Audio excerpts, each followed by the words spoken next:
귀하신 우리 하나님 아버지 감사합니다. 오늘 이 밤에 하나님께서 당신의 백성들을 이곳에 불러 모아주시고 하나님 당신의 성호를 찬양하며 하나님 앞에 예배하게 하시니 감사를 드리옵나이다. 우리의 평생에 하나님의 영광에 대한 목마름을 갖고 하나님의 영광을 사모하며 하나님의 영광을 위하여서 날마다 우리의 인생을 살아가는 복된 성도들 다 될 수 있도록 도와주시옵소서.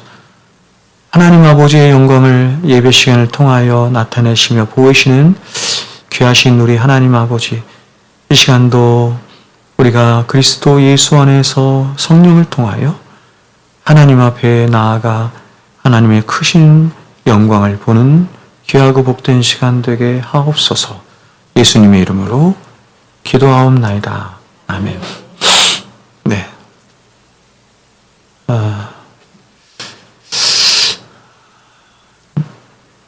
평소 못 보던 얼굴이 있죠. 우리 목사님이십니다. 네, 저게 우리 사모님하고 두 분이 오셨는데, 네, 우리 평곡목에 같이 임원을 하고 계시는 우리 회계 목사님이세요. 회계 목사님. 우리 평곡목에 얼짱입니다. 얼짱 목사님, 얼짱 사모님. 네. 두 분이 대학 캠퍼스에서 선교단체에서 이렇게 만나셨는데 지금 인천에서 목회를 하고 계시는데 제가 굉장히 좋아합니다. 우리 목사님, 제가 사실 표현을 안 했지만 우리 목사님 제가 굉장히 좋아하고 실제로 좋아하고 앞에 있어서가 아니고 실제로 너무 좋아하고 굉장히 또 존경합니다. 참 존경하는 마음이 너무 많이 있고 하나님 말씀에 근거해서 말씀대로 목회하시려고 분투하시는 모습이 얼마나 귀하신지 모르겠습니다. 우리 마크 대보 책 봤죠? 마크 대보 책 봤죠? 그쵸? 건강한 교회 9가지 중요한, 그쵸? 그 책 그대로 하세요. 그 책 그대로 교회에 적용하시는 목사님이십니다. 오늘 이렇게 예배 함께 돼서 너무 감사를 드립니다. 너무 감사를 드리고 네, 그렇습니다. 자, 오늘은 로마서 말씀을 잠깐 보고요. 제가 다음 시간부터는 이제 말씀을 좀 정해서 이제 우리가 느헤미야 말씀이 끝났기 때문에 에스라 말씀으로 돌아가서 에스라 말씀을 예전에 제가 한번 했는데 할까 하다가 그렇지 않고 골로새서 말씀이나 아니면 구약의 어떤 한 말씀을 좀 정해서 계속해서 강의를 하도록 하겠습니다. 지난번에 제가 골로새 하려고 하다가 못했죠. 골로새 말씀이 어떨까 하는 생각이 좀 듭니다. 오늘은 로마서 1장 11절부터 12절 말씀을 제가 읽었고요. 신령한 은사로 자라감이라는 제목으로 말씀 전하겠습니다. 자, 여러분, 성도된 저와 여러분을 향한 하나님의 가장 큰 뜻이 무엇일까요? 가장 큰 하나님의 바램 혹은 가장 큰 뜻, 이것이 무엇일까요? 그것은 너무 분명한데 그것은 바로 모든 인간의 우리들의 형상의 모범이 되신 예수 그리스도의 장성한 분량이 충만한 데까지 이르는 것, 이렇게 말할 수 있습니다. 마찬가지로 성도된 저와 여러분의 가장 큰 이 땅에서 살아가면서 갖게 되는 의무 혹은 책임, 더 나아가서 우리가 이 땅에서 취할 수 있는 최고의 복, 최고의 영광스러움, 그것 또한 예수 그리스도의 장성한 분량이 우리가 충만한 데까지 이르는 것이다, 이렇게 말할 수 있습니다. 여러분, 성도는 예수 그리스도를 닮아가는 그 자라감 속에서 하나님의 영광도 볼 수 있고 성도됨의 그 복됨과 영광도 알고 누릴 수 있으며 더 나아가서 하늘아버지의 뜻을 이루는 삶을 우리의 이 성화의 삶 속에서, 자라감 속에서 우리가 그런 영생의 삶이죠. 영생의 삶도 살 수 있습니다. 그러므로 성도는 이 땅에 살아가는 동안 끊임없이 자라가야 합니다. 끊임없이 자라가야 합니다. 그렇다면 우리가 가져야 할 목표치는 어디인가? 방금 전에 말씀드린 것처럼 그것은 우리의 목표치는 아브라함도 아니고 모세도 아니고 사도들도 아니고 바울도 아닙니다. 저와 여러분의 유일한 목표로 하나님께서 주신 하나님 당신의 형상이죠. 바로 예수 그리스도이십니다. 예수 그리스도의 장성한 불량한 데까지 자라가는 것, 그것이 저와 여러분의 최고의 유일한 우리의 인생의 목적이다. 이렇게 말씀을 드릴 수가 있습니다. 그래서 제가 여러분에게 몇 번 말씀드린 것처럼 히브리서 11장에서 우리 믿음의 선진들을 쭉 열거를 하죠. 쭉 열거를 한 후에 그 결론을 히브리서 기자가 그렇기 때문에 우리가 저들을 본받자, 저들을 따라가자 이렇게 말하지 않고 그 결론을 우리의 믿음의 주요, 우리를 온전케 하시는 이인 예수를 본받자 이렇게 말한 이유가 여기 있는 것입니다. 다시 말해서 저와 여러분의 삶의 유일한 목표는 우리의 믿음의 주가 되시며 우리의 삶의 유일한 모범이 되신, 예수님이 이 땅에 오신 것은 이 땅에 사람의 이 육체를 입고 오신 것은 크게 몇 가지 이유가 있는데, 첫 번째는 뭐냐면 하나님이 어떤 분이신가 하는 것을 그분을 통해서 보여주신 거죠. 하나님 그분의 영광이 예수 그리스도를 통해서 나타납니다. 두 번째는 뭐냐면 사람이란 어떤 존재인가, 하나님이 창조하신 사람은 어떠한 존재인가, 이 사람의 모범으로 또한 예수님께서 이 땅에 오셨습니다. 그러면 저와 여러분의 이 삶의 유일한 모범이 되신 분은 예수 그리스도이신 것입니다. 그러므로 이렇게 말할 수 있죠. 우리가 이 땅에서 이루어야 할, 이 땅에서 달려가야 할 믿음의 경주를 하라 이랬는데, 그 믿음의 경주란 다른 것이 아니라 바로 예수 그리스도 그분께 우리의 시선을 고정한 채로 계속해서 그분을 따라가고 그분을 닮아가며 그분을 그래서 더욱더 사랑하게 되고 그분을 더욱더 의존하는 자가 되는 것, 이렇게 말할 수 있죠. 자, 그러면 질문이 여기죠. 그러면 우리는 어떻게 하면 우리의 유일한 삶의 목적이 되신 예수 그리스도의 장성한 분량이 충만한 데까지 자랄 수 있는 것일까? 이렇게 우리가 물을 수 있는데, 이에 대해서 오늘 본문에서 사도는 이렇게 우리에게 말씀하고 있습니다. 어떤 신령한 은사를 너에게 나누어 주어 너희를 견고하게 하려 한다, 이렇게 말해요. 신령한 은사를 너에게 나누어 주어서 너희를 견고하게라는 말을 이렇게도 바꿀 수 있죠. 그리스도의 충만한 장성한 분량이 충만한 데까지 이르도록 하는 데 있다, 이렇게 말하는 거예요. 즉 사도는 우리를 견고케 하고 강하게 하며 우리를 붙들어 줄 수 있는, 그래서 그리스도의 장성한 분량이 충만한 데까지 이르도록 하는 하나님께서 모든 당신의 백성들, 자녀들에게 주신 은혜의 최고의 방편이 뭐냐면 바로 신령한 은사라고 하는 것이다, 이렇게 말해요.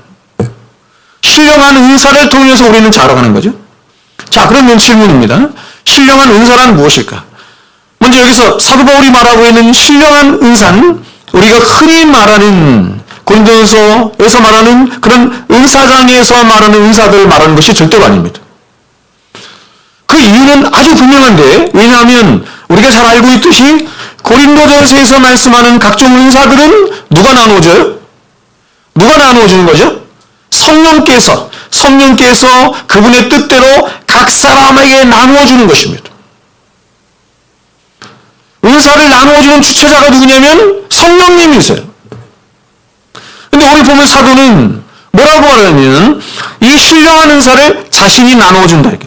내가 너희들에게 나누어주기를 원한다, 이렇게 말하죠. 주체자가 바울이에요. 은사는 사람이 줄 수 있는 것이 아닙니다. 근데 우리가 가톨릭이나 감독교회에서는 은혜의 수단, 이렇게 말할 때, 은혜의 수단을 말할 때 뭐를 함께 말하냐면 견진이라고 하는 것을 말해요. 견진, 들어보셨어요? 가톨릭에서 견진 이렇게 말하는데, 이 견진이 뭐냐면 사제가 성도에게 안수를 하면 성령이 그 성도에게 임하고 은사가 임하는 것, 이거를 견진 이렇게 말해요. 그럼 결국 여러분, 이 견진에 의하면 은사를 누가 줄 수 있다는 거예요? 사제도 은사를 줄 수 있다, 이렇게 말하는 거죠. 그러면 성경은 하나님의 성도들에게 은사를 주시는데, 성령 하나님께서 은혜를 주시는데, 그 은혜를 주시는 방편, 그것은 오직 세 가지밖에 없다, 이렇게 말해요. 그것이 뭐냐면 바로 말씀과 기도와 성례, 이렇게 말하는. 하나님의 성도들에게 은혜를 주시는 방편이 오늘날 사람들은 굉장히 많이 은혜라는 말을 쉽게 얘기하죠. 은혜 받았어? 어떻게 했어? 네? 은혜로 합시다. 이런 얘기도 하고.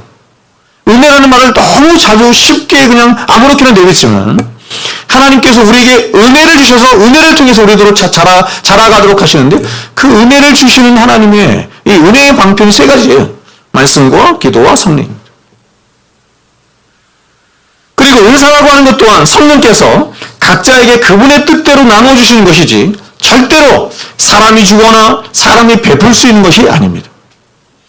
그런데 오늘날 신비주의에 빠진 사람들은 무슨 신령한 은사를 받겠다라고 신령한 목사라고 하는 사람들을 찾아다니며 그들에게 안수를 받고 그들을 추종하며 그들을 따라다니는 것입니다. 또한 그러한 목사들은 자신이 하나님이라도 되면 그렇게 자신이 사람들에게 어떤 신비한 능력이나 은사를 줄 수 있는 것처럼 그렇게 하나님을 욕되게 하는 일을 하는 것입니다.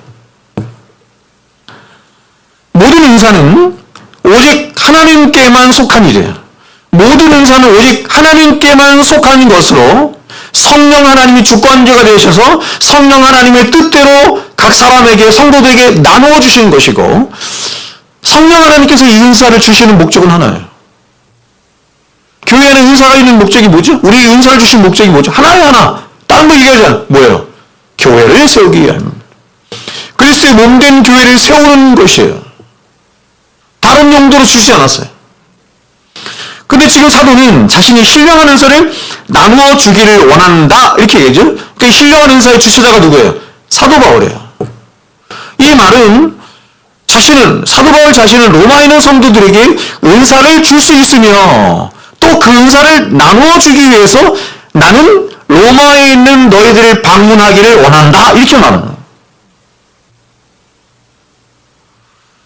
따라서 이 신령한 은사가 번역된 히라보 카리스마 프누마티콘인데 이것은 고린도전서에서 말하는 그런 병 고치는 은사, 예언하는 은사, 방언하는 은사 이런 은사를 말하는 것이 아니고 바로 하나님이 모든 백성들, 모든 성도들에게 은혜의 방편을 주신 하나님의 말씀을 의미하는 것입니다.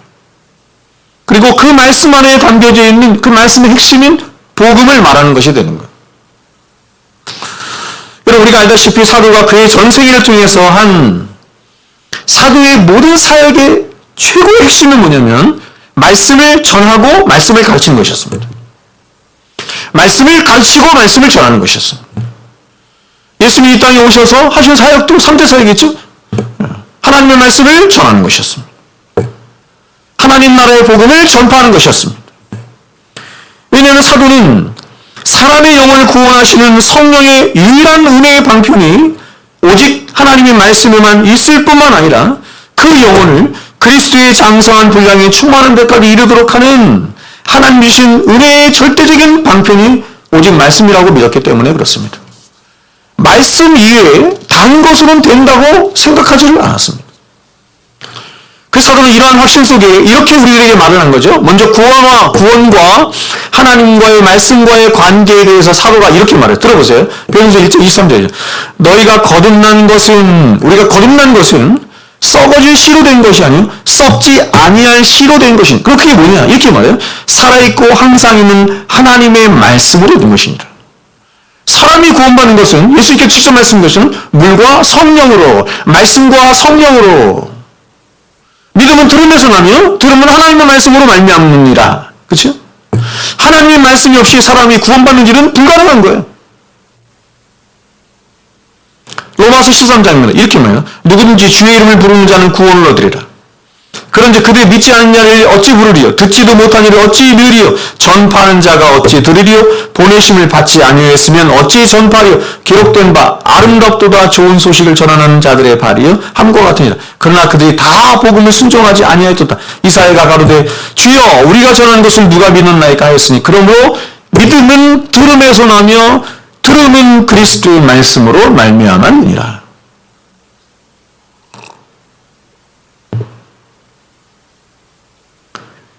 오늘날 사람들은 하나님의 말씀이 들려지지 않아도 다른 어떤 신비적인 사건이나 어떤 일로도 사람들이 구원받을 수 있다고 생각하는 거예요. 그 심령이 변할 수 있다고 생각하는 거예요. 불가능합니다.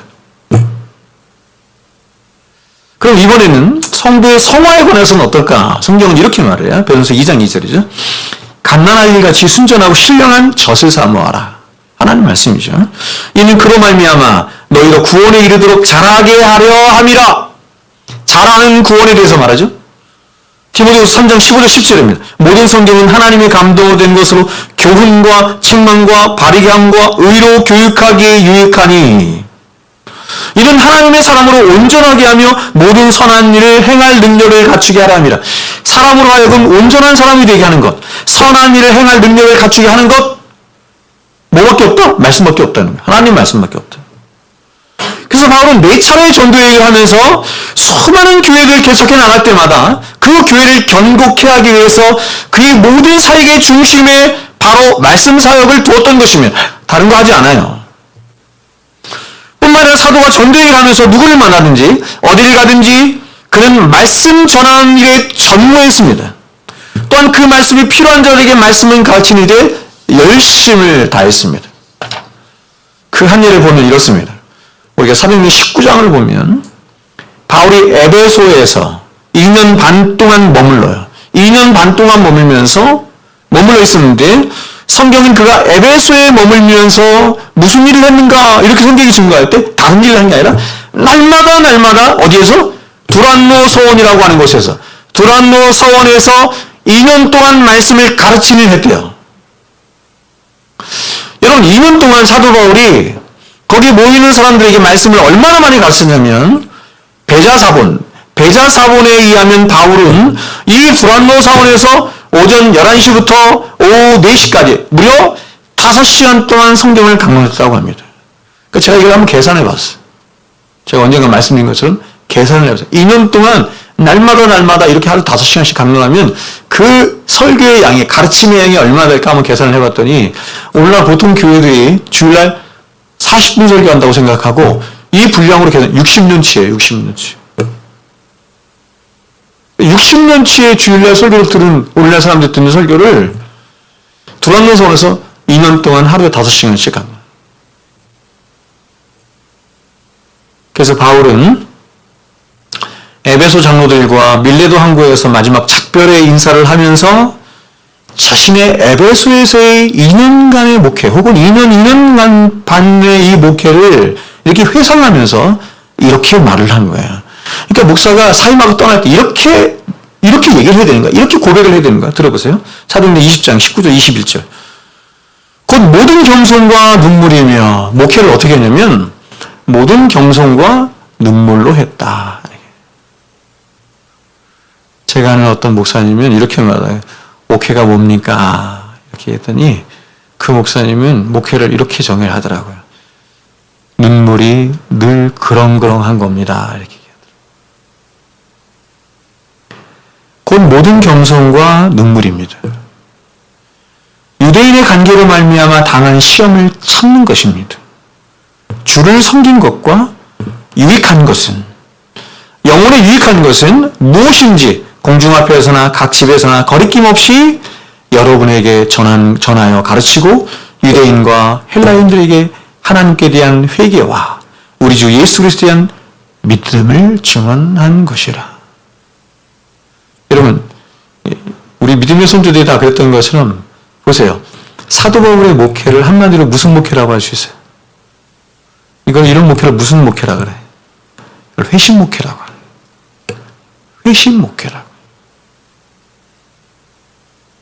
이렇게 목회를 했어요.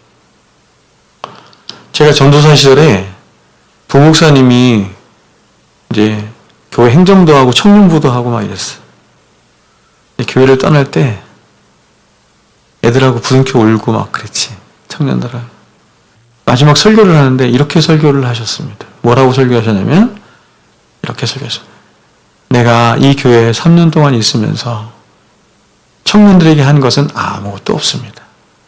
그저 아이들과 먹고 마시고 뒹굴고 놀다 갑니다.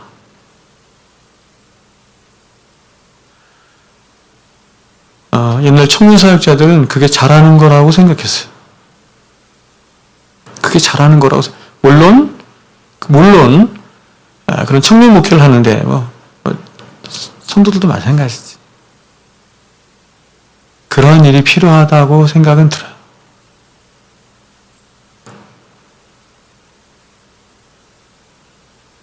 그러나 그렇게 하면 안 되죠. 사도 바울처럼 고백해야 되는 거예요. 밤낮으로 내가 너에게 유익한 것을 가르친 것과 이렇게 해야 되는 거예요. 가르친 것. 목사에게 있어서 최고의 영광스러운 뭐냐면 말씀을 가르치는 강단에 서 있는 것입니다. 제가 한번 여러분에게 얘기했잖아요.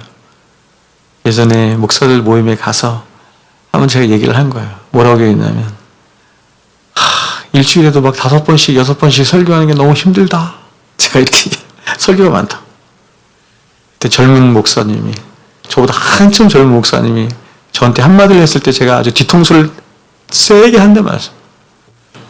하나님이 설교자로 불러주시면 그것만으로도 얼마나 영광스럽고 감사한 건데요, 목사님. 이렇게 회개했습니다. 목사의 최고의 영광스러운 거죠. 말씀을 연구해서 말씀이 듣는 사람이 한 사람이 있든 두 사람이 있든 10사람이 있든 최선을 다해서 가르치는 거죠. 밤낮으로 오늘도 가르치고 내일도 가르치고 사도 바울처럼 해야 돼요. 예? 그게 목회예요. 그게 목회의 본질이에요. 예? 목사는 다른 걸 먹이는 것이 아니라 신령한 젖을 먹이는 소리. 그래서 이제 자신이 사도 바울이 이제 밀레트 왕국에서 작별 인사를 하는데 사도 바울이 예루살렘에 가서 어떻게 될지 몰라요. 성령께서 예루살렘에 환란이 기다린다 말했거든요. 사도 바울은 자기가 죽는 줄 알았어. 성경하는 줄 알았어. 그래서 마지막 유언처럼 얘기를 하는 거예요. 마지막 유언과 같은 말이 로마서 말씀입니다. 말씀드렸죠? 마지막 유언과도 같이 쓴 서신이 이 로마서 말씀입니다. 자기가 죽을지도 모른다고 생각했기 때문에. 근데 마지막으로 그 밀레트 왕국에서 유언처럼 이렇게 에베소 성도들, 장로들을 향해서 유언처럼 이렇게 말을 남겨요. 그 목사는 이렇게 남겨야 되는 거야, 성도들에게. 사도행전 20장 32절이요. 이러므로 여러분이요 읽게요. 내가 3년이나 밤낮 쉬지 않고 눈물로 각 사람을 훈계하던 것을 기억하라. 지금 내가 여러분을 주와 및 그 은혜의 말씀께 부탁하노니, 자 부탁하죠? 저희가 2년 반 동안 혹은 3년 동안 목회했던 성도들 누군가에게 맡기고 가고 있어요. 그 후임자에게 맡기는 게 아니에요. 누구에게 맡기고 있어요? 주와 및 그 은혜의 말씀께 부탁해요. 그런데 이렇게 말합니다. 왜 내가 이 말씀께 부탁하고 있냐면 이 말씀이 여러분을 능히 든든히 세워서 거룩하게 하심을 입은 모든 자 가운데 기업이 있게 하시리라. 하나님의 말씀을 한다는 거예요. 하나님의 말씀. 지금 사도는 에베소 성도를 향해서 마지막 유언처럼 말하는데 가장 먼저 자기 3년 동안 밤낮으로 가르치고 훈계한 것을 기억하라 이렇게 말해요. 그 말씀을 기억하라. 내가 너희들에게 어떻게 행한 것을 기억하라. 그리고 더 나아가서 그 에베소 성도를 향해서 주와 및 그의 말씀께만 부탁해요. 왜입니까 여러분?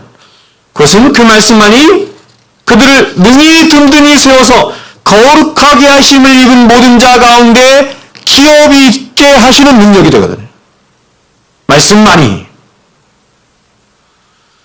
그러므로 지금 사도의 말처럼 성도를 능히 든든히 세울 수 있는 것은 오직 예수 그리스도의 은혜의 말씀밖에 없는 것입니다.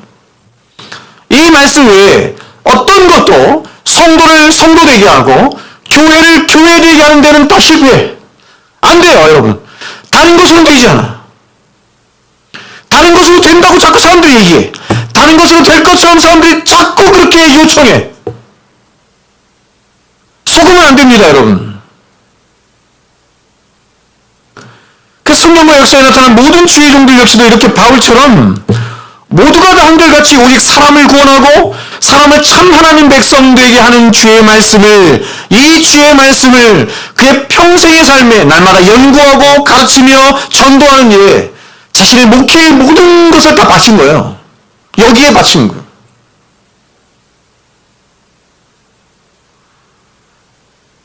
나의 목회의 중심은 기도입니다. 나의 목회의 중심은 신방입니다. 나의 목회의 중심은 행동입니다. 그 잘못된 거예요, 다.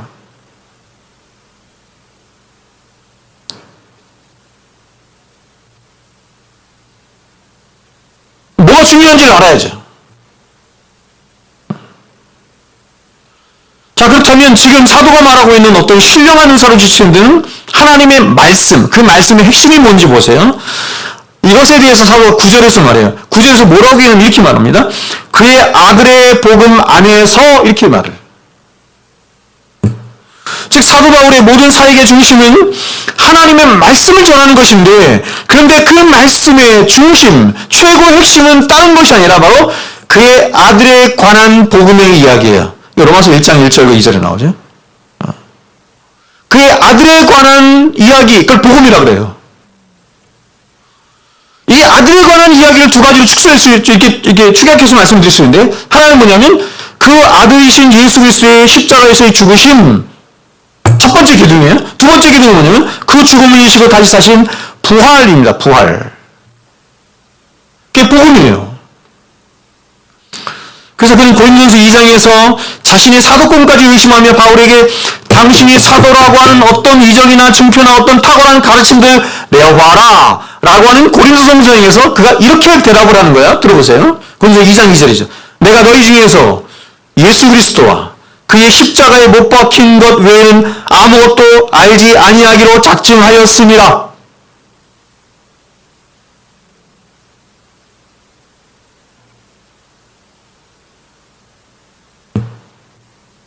고린도 성도들이 사도 바울을 향해서 거짓 사도들이 그러니까 거짓 선생들이 들어가는 사도 바울을 계속 얘기하기 그러는 거야.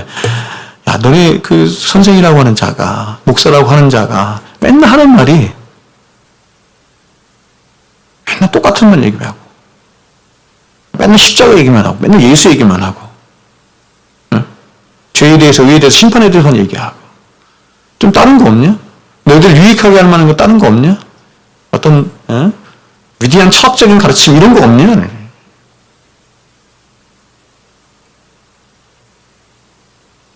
사도는 얘기하면 내가 너희 중에서 예수 그리스도와 그의 십자가에 못 박히신 것 외에는 아무것도 알지 않아.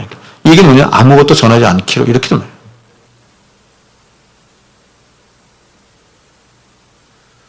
그리고 우리가 알고 있는 바울은 가말리엘 문화에서 자란, 가말리엘 문화라는 건 뭐냐면 그 당시 학파가 두 개가 있었단 말이에요. 제가 말씀드린 것처럼 하나는 샴마이 학파가 있었고 힐렐 학파가 있었는데 힐렐 학파가 훨씬 더 위대한 학파였습니다. 근데 그 힐렐의 수지자가 가말리엘이었고 가말리엘의 수지자가 바울이에요.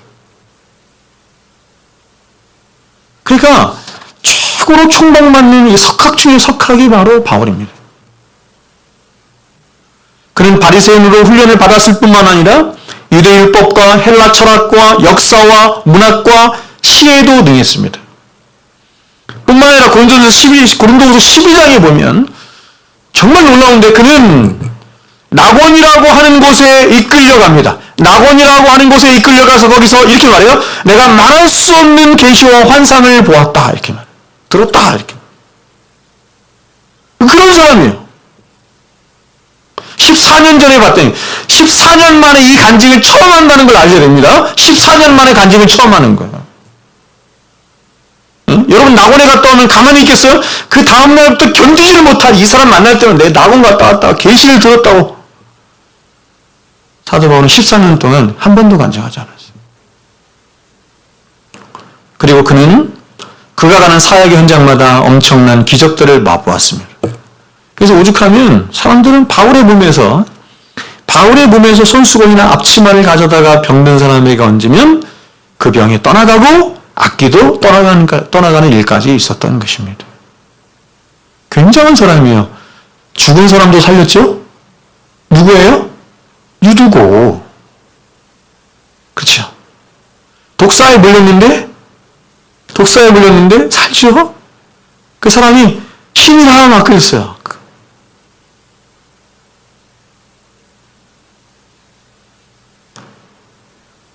여러분, 이런 엄청난 사람입니다, 바울이. 내세울 것도 많고, 자랑할 것도 많고. 근데 바울은 이런 모든 엄청난 일에도 불구하고 그는 사람들에게 다른 어떤 인생의 주제들이나 혹은 자신을 자랑하거나 자신에 대해서 말을 하지 않고 자신은 오직 이렇게 말하죠. 예수 그리스도와 그분의 십자가에 못 박히신 것 외에는 아무것도 전하지 아니하기로 나는 결정하였다. 이렇게. 네? 고린도서 12장입니다. 2장입니다. 이렇게 말합니다. 형제들아 내가 너희에게 나아가 하나님의 증거를 전할 때 보세요. 말과 지혜의 아름다운 것으로 아니하였나니 내가 너희 중에서 예수 그리스도와 그가 십자가에 못 박히신 것 외에는 아무것도 알지 아니하기로 작정하였음이라.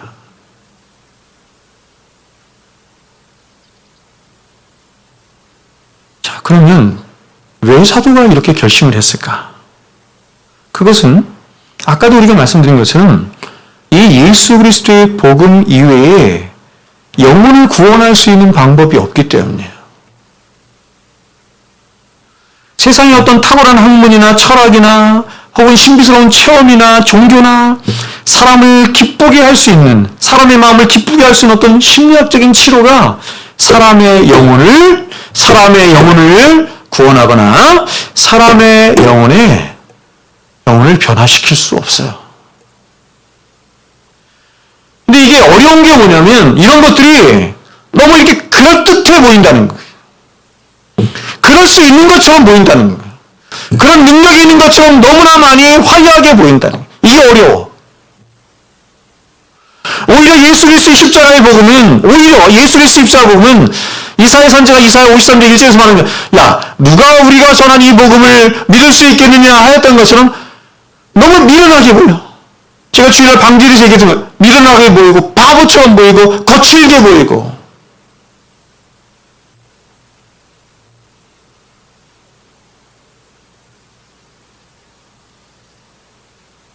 그러나 여러분 오직 십자가에 못 박혀 죽으신 예수 그리스도의 그 십자가 복음만이 한 영혼을 지옥에 가서 천국으로 옮기게 할 수 있는 유일한 길이고 빛이 될 수 있는 것입니다.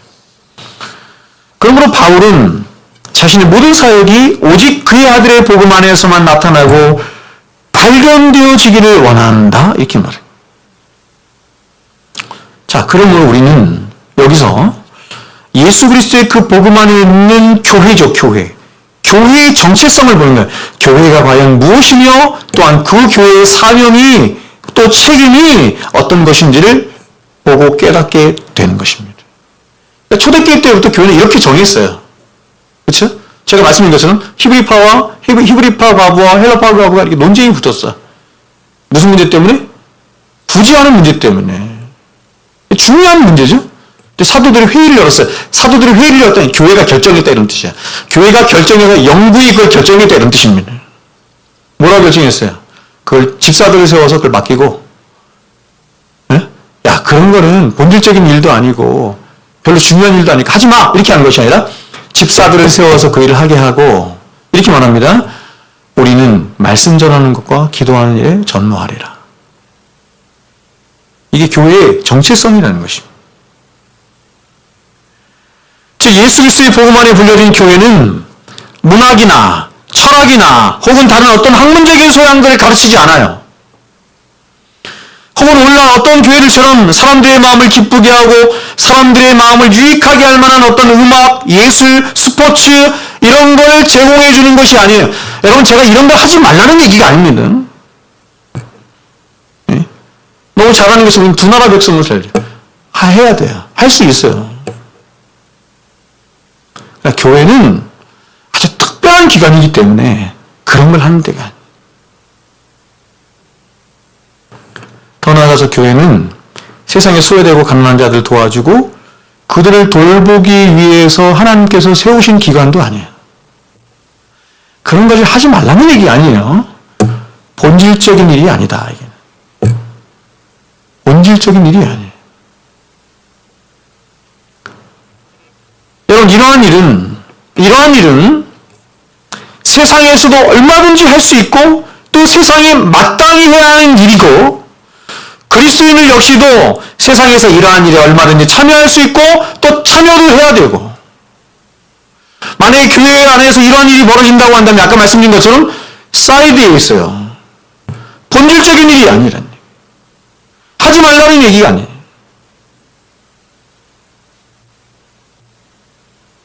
교회는 사도신경에서 고백하는 것은 헐리 캐톨릭입니다.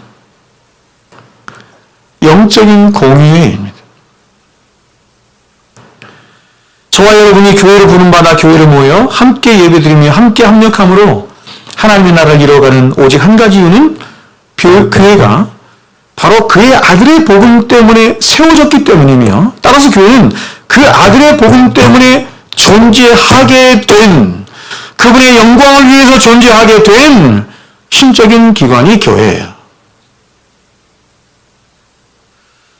즉 교회는 이 세상 어디에서도 알 수 없고 어디에서도 들을 수 없고 어디에서도 깨달을 수 없는 가장 복되고 영광스럽고 가치 있으며 중요하고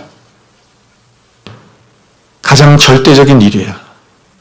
바로 영혼의 문제와 영원한 세계에 대한 문제와 진리에 대한 문제와 구원에 관한 문제를 다루고 있는 것이 교회예요. 이 일을 교회 이외에 다른 어떤 기관에서도 어떤 세상에서 이 일을 하지 않아요. 교회는 이 일이 중심이에요. 이 일을 위하여 하나님께서 세우셨어요. 복음 안에서 세우셨어요.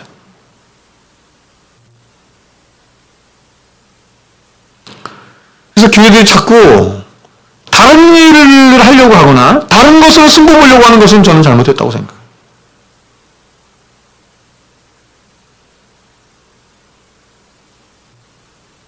여기에 승부를 봐야지. 여기에 목숨 걸어야지. 이것 때문에 이 일을 하다가 교회를 핍박받는 것은 얼마든지 받아요. 이 일 때문에 교회가 세상으로부터 핍박받고 조롱받는 건 얼마든지 받아야 되는.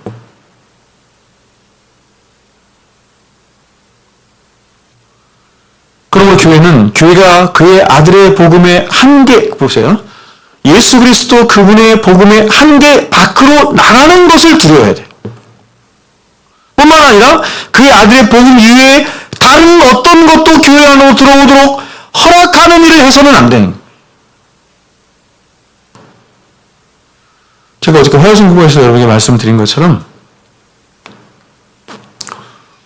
우리가 이게 대형교회를 중심으로 그런 미국제 복음주의 잘못된 것들이죠. 잘못된 사상, 시류들, 방법들 이런 것들. 그런 게 이렇게 막 물밀듯이 들어갔거든요. 근데 그런 것들이 막 사람의 마음을 이렇게 막 감흥을 일으키고 막 너무나 좋게 보이고 했기 때문에 지금 우리가 받는 거야. 그걸로 인한 부작용을 지금 우리가 받는 거야. 무분별하게 받아내는 거지. 무분별하게.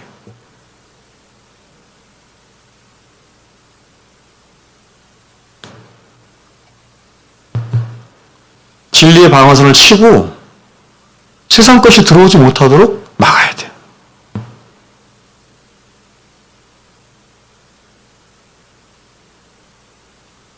저는 그 안산에 있는 여러분 잘 아시는 교회 있죠? 대형교회, 큰 교회. 그 교회 원래 옛날 이름이 뭐였냐면, 교회 이름이 여러 번 바뀌었는데, 중간에 한 번 바뀔 때 그 교회 이름이 뭔지 아세요? 제 아내가 거기서 일했어요. 수영장에서 일했어. 그 교회 이름이 뭔지 아세요? 레포츠 교회야. 지금은 바뀌었어요. 꿈의 교회로 바뀌었는데, 레포츠 교회였어. 그 교회 모토가 뭐냐면, 문턱 낮추는 거야. 모토가 뭐냐면, 불신자들이 더 좋아하는 교회예요. 여러분, 불신자들이 교회를 좋아할 수 있다고 생각하세요? 잘 생각해보세요. 그래서 교회 안에 스쿼시장도 있고, 다 있어. 수영장도 있고, 다 있어. 그리고 그걸 다 개방을 하는 거예요.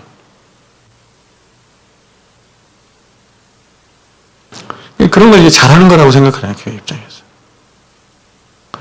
오죽하면 교회 이름이 레포츠 교회냐고. 기가 막히죠, 기가 막히죠.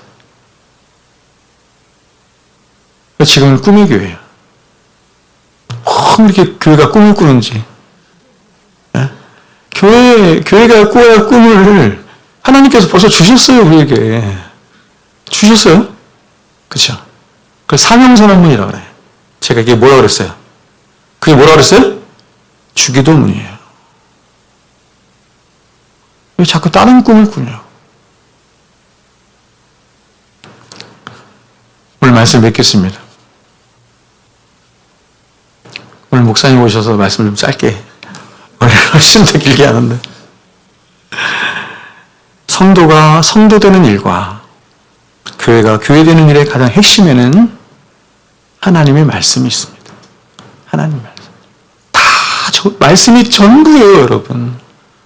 보세요. 제가 말씀드렸지만 하나님 우리에게 은혜를 주시는 방법이 세 가지라 했잖아요. 말씀과 기도와 뭐예요? 성례. 그렇죠? 말씀도 말씀이고 기도도 어떻게 해야 돼요? 말씀이 입각해서 해야 돼요. 너희는 이렇게 기도하라. 가르쳐주죠. 그게 기도예요. 성례는 뭐예요? 성례는 뭐예요? 성찬? 비지블 워드야. 보이는 말씀이네. 다 말씀이에요. 하나님 자신이 말씀이세요. 예수 그리스도 자신이 말씀이세요. 성령님이 진리의 영이세요. 하나님은 계시된 말씀으로 우리와 소통하시고 관계하기를 원하세요. 그 말씀으로 우리를 잘하게 하세요. 말씀으로 다 하신다니까 말씀으로 구원하시고.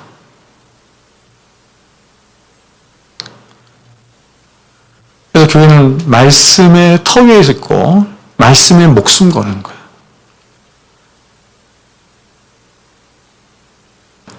이 말씀으로 그런데 성도들의 믿음의 뿌리가 박히고 터가 굳어지는 일은 그런데 보세요.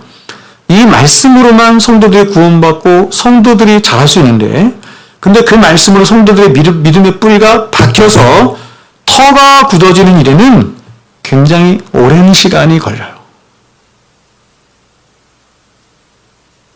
이게 오랜 시간이 걸리기 때문에 자꾸 사람들이 지금 당장 얻고 싶어하는 그쪽으로 가는 거예요. 오랜 시간 말씀을 듣고 교리를 공부하며 성경을 연구함으로 조금씩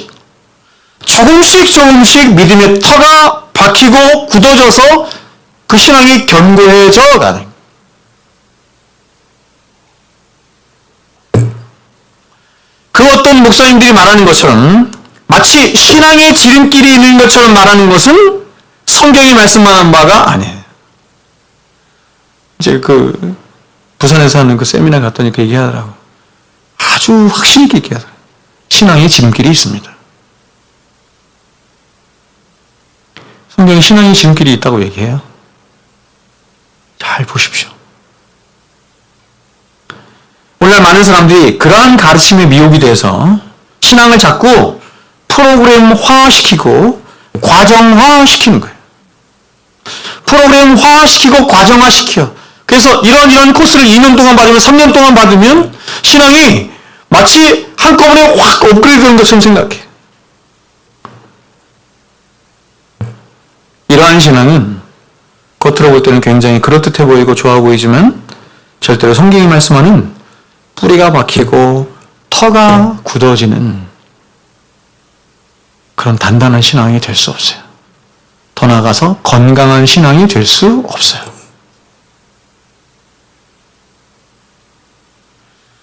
여러분, 저는 여러분이 집에서 말씀도 개인적으로 많이 읽고 경고서적도 많이 읽어야 한다고 생각을 합니다.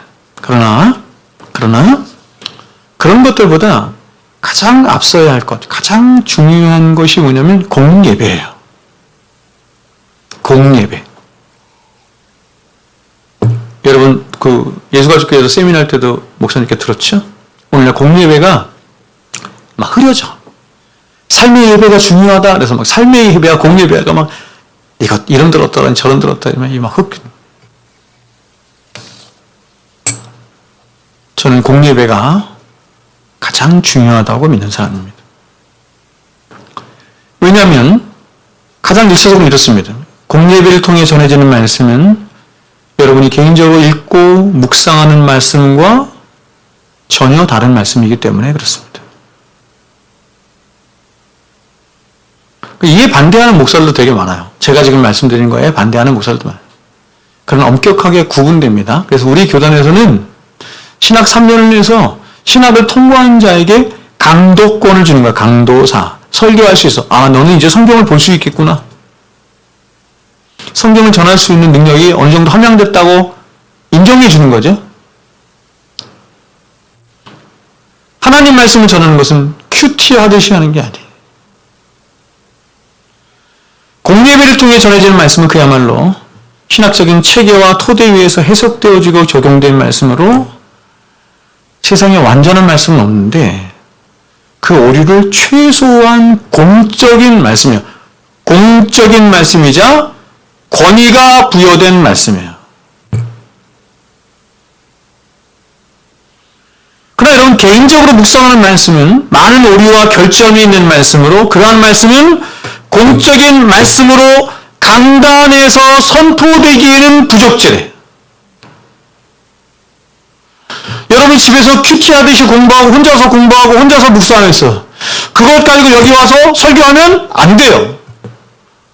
교회는 그걸 허락하면 안 되는 거예요. 더 나아가서 교회는 개인 간증하듯이 오늘날 교회들이 막 간증단 막 세우죠? 그런 거를 세우면 안 되는 거예요. 이 강단은 오직 해석되어진 하나님 말씀만 전하도록 하나님께서 이 세운 거예요.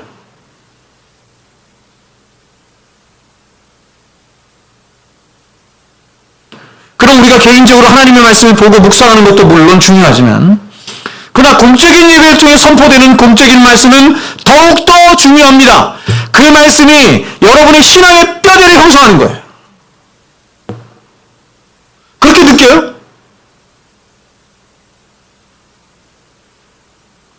여러분이 이 성경을 보고 여러분이 신앙을 할 수 있는 그 뼈대를 형성케 하는 것이 뭐냐면 공적인 예배에서 선포되는 말씀을 통해서 그렇게 되는 거예요. 그래서 공적인 예배를 통해서 말씀을 선포하는 목사는 최선을 다해서 말씀을 준비하며 해석된 말씀을 준비해야 하며 두렵고 떨림으로 말씀을 전해야 하는 것이에요. 네? 자기가 하고 싶은 말을 하는 게 아니에요. 그래서 그 마크 데버의 그 책에서 세 번째인가요? 세 번째가 강해 설교잖아요. 강해 설교를 해야 되는 거예요. 강해 설교라는 말은 뭐냐면 하나님이 말씀하시도록 하라 이런 얘기죠. 하나님이 말씀하시도록 하라. 목사가 하고 싶은 얘기를 하는 게 아니에요. 하나님이 그 본문에서 해석되어진 말씀을 어떤 목사님이 얘기했던 것처럼 앵무새처럼 말하는 거예요.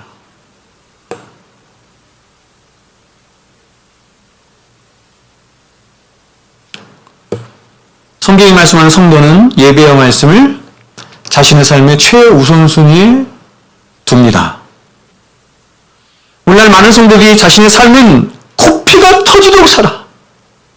그렇지?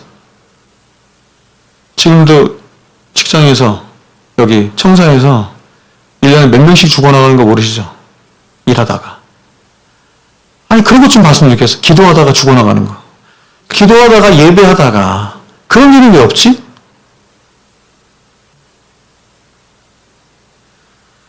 자신의 삶을 사는 코피가 터지도록 살아요. 그런데 영적인 삶은 대충입니다. 제가 여러분이 늘 말씀드린 것처럼 그렇게 어려운 수학 공부, 영어 공부는 우리 자녀들에게 그렇게 막 과외 공부도 시키면서 학원 다니면서 열심히 시키면서 교회에서 조금 어려운 교리 설교를 하려고 하면 목사님, 우리 자녀들이 그걸 들을 수 있겠습니까? 이렇게 하니.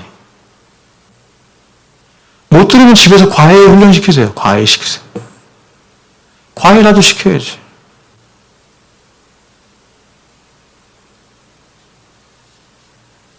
제가 아는 목사님이 교회에서 이렇게 성도에게 말씀을 가르치는데 돈을 받고 가르쳐. 공적인 일 빼고 이렇게 제가 화요일 공부하죠? 이렇게 할 때 돈을 받고 가르쳐. 이유가 뭔지 아세요? 너무 사람들이 말씀의 소중함을 가볍게 여기기 때문에 말씀의 가치를 상기시키도록 하기 위해서 돈을 받는다. 이렇게 얘기하더라고요.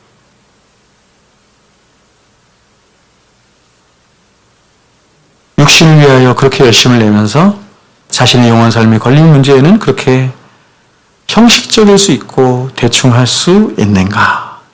안 되는 거예요. 그러면 여러분이 세상살이 열심히 땀 흘리고 분투하며 살아가는 것보다 사실은 여러분의 영적인 삶에 여러분 더 힘을 내고 더 분투하며 어떤 면에서 더 많은 가치를 그렇죠? 지불하고 그렇잖아요, 여러분. 더 중요한 가치를 얻을 땐 더 많은 대가를 지불하잖아요, 그렇죠? 항상 복음이 공짜다, 하나님의 은혜다, 다 이렇게 얘기하니까 그야말로 다 공짜 인생을 살려고 하는 거죠. 그러한 신앙생활에 무슨 진보가 있겠어요? 그런 신앙생활에 무슨 하나님의 영광을 보는 일이 있겠냐고.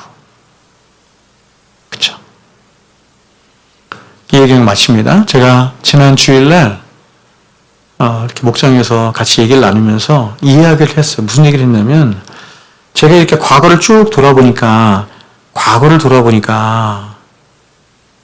하나님이 제 기도에 너무 성실하게 응답을 해주셨어요. 근데 어떤 기도를 응답을 많이 해주셨냐면 거의 대체적으로 마음을 다해서 힘을 다해서 하나님 앞에 기도할 때였습니다. 우리가 신앙생활을 그렇게 해야 되겠죠? 예배를 드릴 때도 마음을 다해서 중심을 다해서 하나님을 예배하고 찬송을 할 때도 소리 높여 마음을 다해 하나님을 찬양해요. 기도를 할 때도 마찬가지예요. 여러분 크게 기도하느냐 작게 아무 상관없어요. 작게 기도해도 읊조림이 기도해도 묵상으로 기도해도 마음을 다하는 기도가 있는 것이고 그렇죠?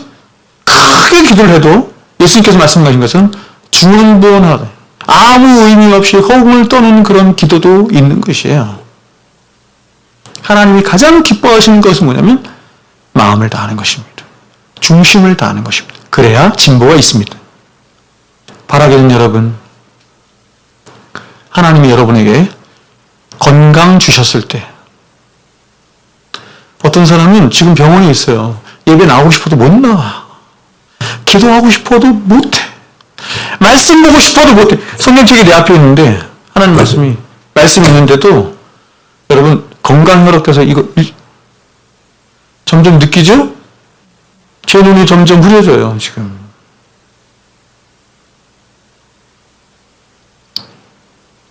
점점 더 그럴 것입니다. 하나님이 건강 주셨을 때, 시간 주셨을 때, 더 주님 잘 배우고 주님을 알아가는 데 힘을 쓰시기를 바라고 하나님께서 여러분에게 여러분의 일생 가운데 주신 풍성한 자원들을 가지고 허튼 데 쓰지 말고 하나님의 영광을 위해서 살아가는 저와 여러분 될 수 있기를 주 이름으로 축원합니다. 기도합니다. 우리 하나님 계신 저 천성까지 우리 주님 다시 만날 그날까지 그 가는 길이 참으로 좁습니다. 그 길을 가지 못하게 하는 우리 안팎에 수많은 몬스터들이 수많은 지뢰밭들이 도사리고 있어서 이 길을 가는 것이 너무나 힘들고 어렵습니다. 그러나 주님, 우리의 눈과 마음을 시선을 믿음의 주여 우리를 온전케 하신 예수 그리스도께 고정하고 갈 때 그분께서는 이 어둡고 죄 많은 세상 속에서 우리를 띠띠우시고 우리 주님께서 데려가기를 원하시는 바로 그리스도의 장성의 분량이 충만한 데까지 데려가시는 줄로 믿습니다.